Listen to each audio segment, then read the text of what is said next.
네. 참 어려운 질문을 주셔가지고 답변을 어떻게 드려야 될지 뭔가 답변을 해드리고 싶긴 한데 좀 거기에 맞는 답변이 될 수 있을지는 제가 잘 모르겠습니다.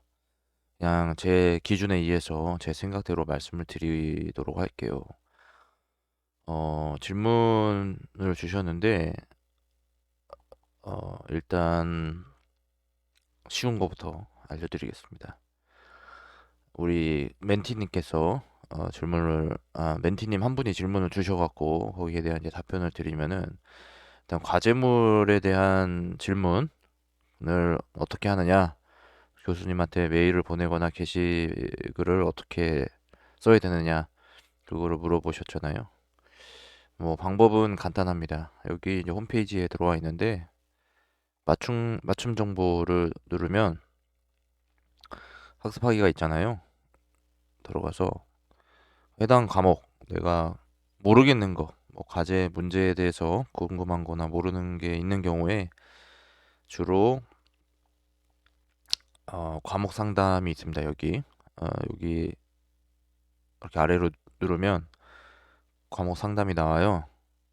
그러면은 들어가면 됩니다. 여기 들어가서 이 과목 같은 경우에는 뭐 이렇게 돼 있는데 조금씩 형태는 다를 수 있어요.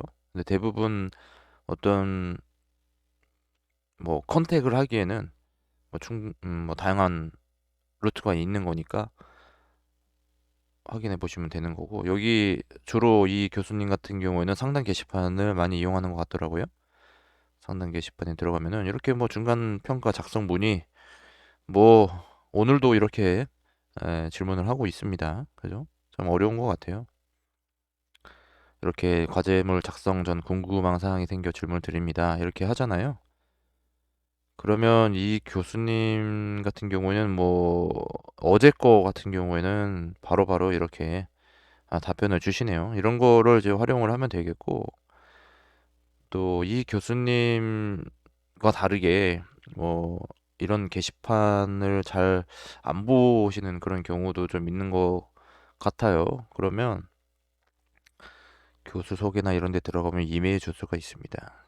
직접 이메일을 이제 보내면 되겠죠. 저도 주로 이제 교수님한테 직접 이메일을 보내요. 보내면은 거의 대부분 바로바로 답변을 받습니다.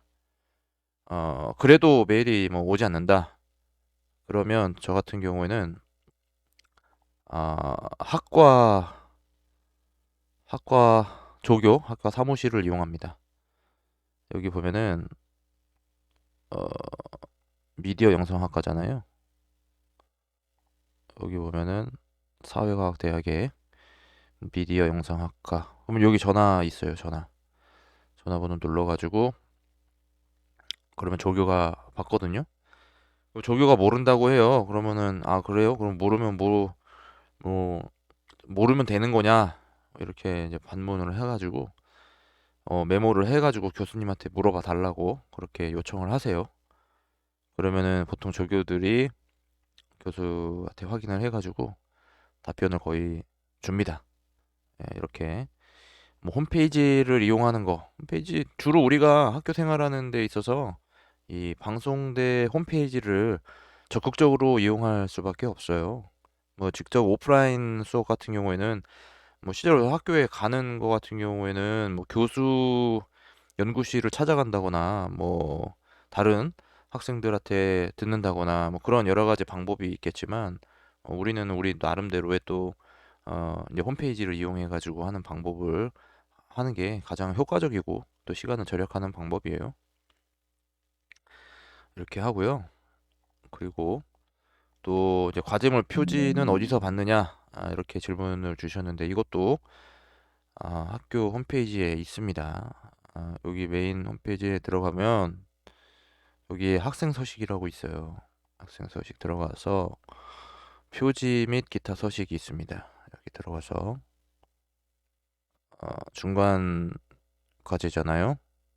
그러니까 나중에 기말 과제 할 때도 뭐 필요한 거니까 여기서 하시면 되고, 출석 중간 과제물이니까 여기 있습니다. 두 번째 두 번째 페이지에 중간 과제물 표지, 한글, 워드 두 가지가 있고, 뭐 꼭 표지 이런 거 안 써도 돼요. 그냥 뭐 이름 정도, 뭐 그 정도만 쓰면 되지. 뭐 표지 안 만들어도 아무 그 평가하는데 지장이 없습니다. 어차피 그 개인 목록에 내 과제 파일이 올라가기 때문에 표지 안 만들어도 상관없어요. 근데 굳이 난 해야겠다. 그럼 이렇게 이거를 이제 다운로드 받아가지고 하시면 되겠죠. 미리 보기 이런 양식입니다. 그래서 이런 거 사용하시면 되고, 이거를 이제 분량으로 하시는 경우가 있는데 이거 다음 페이지부터 쓰면 돼요. 주로 저는 여기다가 목차를 적고 그 다음 페이지부터 본문을 작성을 하는 겁니다. 그래야 분량이 인정이 되는 거지. 이거 여기다가 이렇게 써가지고 요만큼 분량 뭐 더한다 그렇게 생각하면은 약간 좀 불이익을 당할 수도 있지 않을까. 예, 그렇게 하고, 왜냐면 이게 과제물 문제 나올 때 그 표지를 제외하고 이렇게 나와 있으니까 다음 페이지부터 작성을 하면 됩니다. 예, 또 이제 가장 어려운 질문인데, 과, 과, 과제물 점수를 많이 받고 싶은데 어떻게 과제물을 해내면 되나요? 처음이라서요. 이런 많은 글을 쓰는 거는요. 이렇게 얘기했는데, 이 사실 과제물 점수를 뭐 받는 방법, 뭐 그거를 얘기한다면 글을 잘 쓰면 되는 거예요. 그 교수가 요구하는 그 과제의 그 요구사항을 내가 충실히 이해를 하고 거기에 맞춰서 과제를 작성을 하면 되겠죠. 논리적으로 내 의견, 내가 내 이야기, 내가 하고 싶은 이야기. 주로 이제 그런 얘기들을 많이 하는데, 물론 또 교재에 나와 있는 내용을 참고를 해가지고 뭐 조사를 하거나 설명을 하는 경우도 있기는 하지만, 주로 내가 이거를 스스로 작성을 했는지, 그게 어떻게 보면 평가에 있어서 그 비중이 가장 높은 것 같아요. 그동안에 보면. 그래서 표준률 같은 것도 신경을 써야 되는 거고, 그런 거죠. 물론 그렇지 않은 과목도 있습니다. 그러니까 어떤 이제 조사를 하거나 우리가 내가 알 수 없는 거, 그러니까 사전 지식이 없는 것들, 뭐 인터넷을 본다거나 어떤 교재를 본다거나 이런 것들을 참고해야만 할 수 있는 그런 과제들은 표준률이 뭐 높게 나와도 어, 평가를 잘 해줘요. 그런 과목들이 간혹 가다가 있습니다. 또 뭐 기말 평가에서도 과제물로 작성하는 경우에도 그런 것들이 있죠. 주관식 단답식으로 나오는 것들도 있는데 되게 뭐 간단한 건데 의외로 간단한데 점수를 뭐 거의 뭐 만점을 준다거나 그런 경우들이 있어요. 근데 뭐 긴 글을 작성하는 거는 사실 논리적인 글을 써야 되는데 이게 처음부터는 쉽지가 않아요.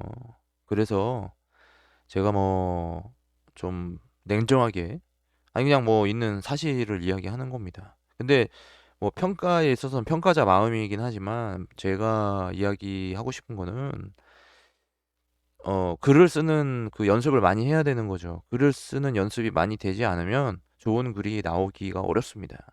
또 글을 잘 작성할 수 있으려면 어, 책을 많이 읽어봐야지 알 수가 있는데, 그러니까 어떤 글을 읽었을 때 내가 그 글이 이해가 되는지를 알 거 아니에요. 그 내가 다른 사람의 글을 읽었을 때 이 글이 잘 이해가 된다. 그러면은 논리적으로 글을 잘 쓴 거겠죠. 그러면 내가 그 글을 통해서 글을 이렇게 쓰는구나 하고 배우는 거예요. 근데 뭐 아무런 내가 글을 써본 적도 없고 지금 처음 쓰는 거라고 그렇게 이야기하는데, 처음 쓰는데 어떻게 잘할 수 있겠습니까? 첫 술에 배부를 수가 없잖아요.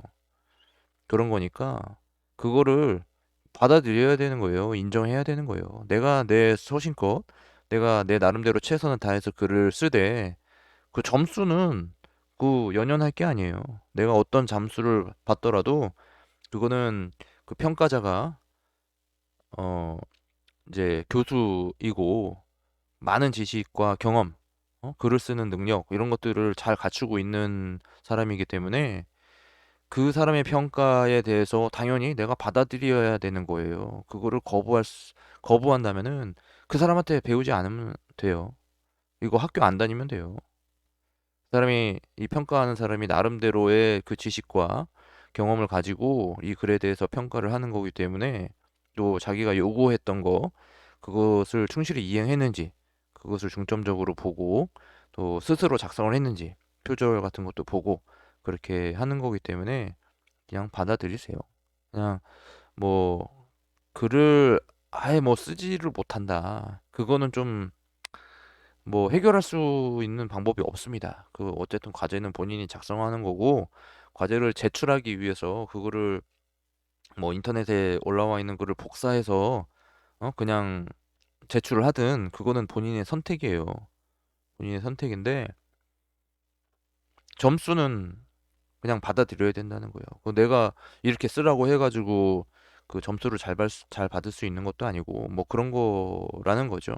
다만 저는 그동안에 좋은 점수를 많이 받았어요. 제 나름대로 음, 글 쓰는 거에 대해서는 어떻게 보면은 그러니까 어떤 방향으로 나아가야 되는지에 대해서 질문이 있으면은 교수한테 메일로 직접 물어보고 그렇게 한 거지.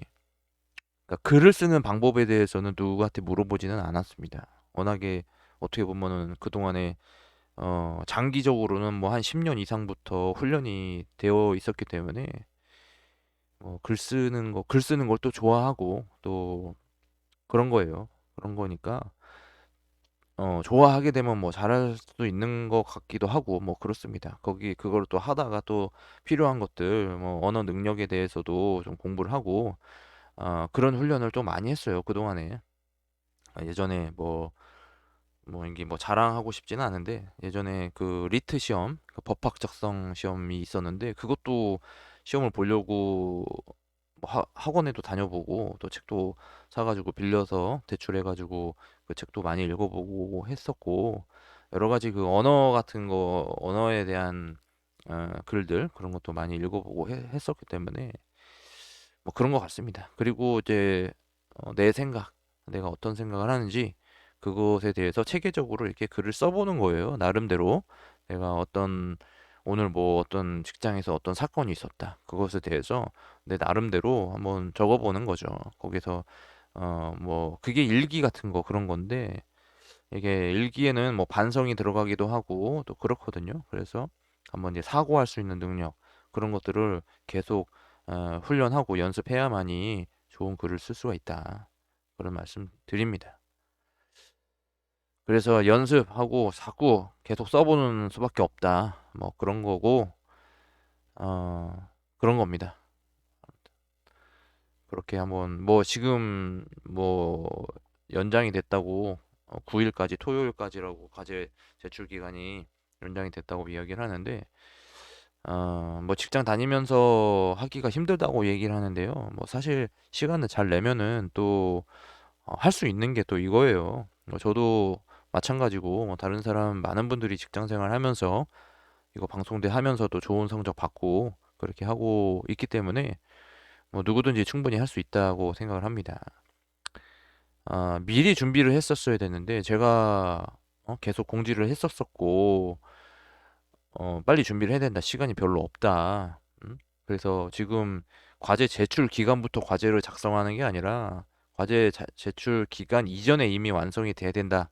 그거를 누차 말씀을 드렸습니다. 그래서 본인이 이제 늦은 거는 그러니까 본인이 좋은 점수 받기가 좀 어려운 상황이 아닌가. 그거를 좀 받아들여야 될 것 같아요. 예, 그렇게 하시기 바랍니다. 예, 이상입니다.